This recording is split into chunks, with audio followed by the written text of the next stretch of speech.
sasagutin ng bayan? Anong gagawin mo kung sakaling makapulot ka ng mahigit 1 milyong piso na walang pangalan kung sino ang may-ari nito?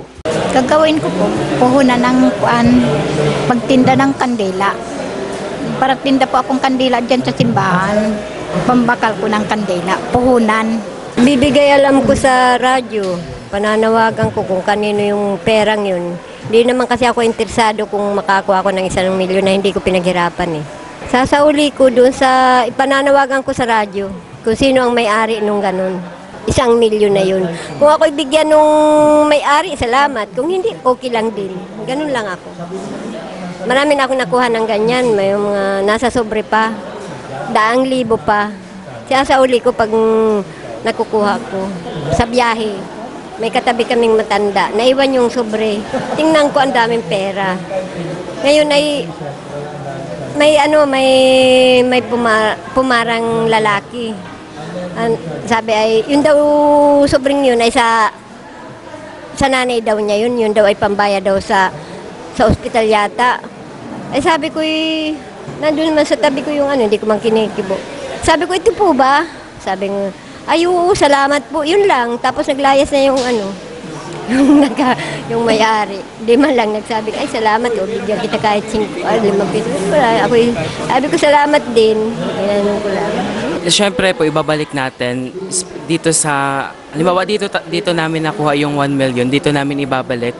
At dahil as a student leader din ng school namin, we aim to provide a progressive and transparent government. Kaya bilang student leader, kung makapulot man kami ng 1 milyon dito or kung saan man, ay ibabalik namin ito because hindi yun sa amin.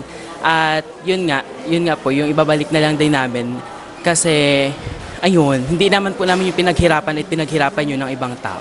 Ayun. Ay ibabalik ko na lang sir sa sa radyo ganyan. Ko sa radio station kasi di man yun sa akin ay. Siyempre po ibibigay ko pa rin po doon sa authority. First po is ibabalik po siya sa, meron magpatay dito mga agencies na pwedeng balikan like yung sa PNP. So ganun po yung gagawin ko, ibabalik ko po doon sa pwedeng balikan ng pera. Wala po akong planong bawasan. Kasi first of all po, yung pera po na yun, hindi po siya sa akin kaya wala po akong karapatan para bawasan yun. Hindi ko po alam. Ay po, kung sa akin na yun. Siguro po sa kasi may mga instances po na nakakapulot pa rin naman po namin. Binabalik ko naman po. Bibigay alam ko po siya sa authority kasi po sa personality ko po, parang kapag kinip ko po yun, parang dadalhin pa ako ng guilt ko po, parang ganun.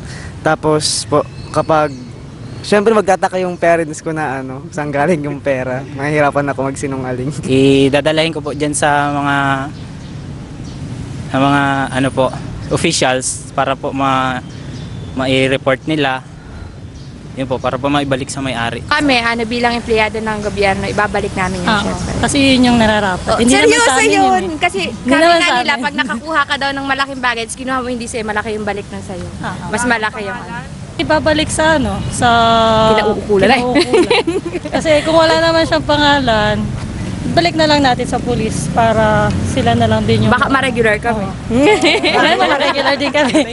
Bili ko siguro ng bahay at lupa, ganyan. Siguro ititreat ko yung mga pamilya ko sa ibang bansa. Ganun na lang. Sa Kapitol, barangay ba yun? Kung barangay o kapital yun. Kung meron may-ari ko nun, hindi naman po yun sa amin pera. Tsaka baka yung may-ari po nun may nangangailangan man.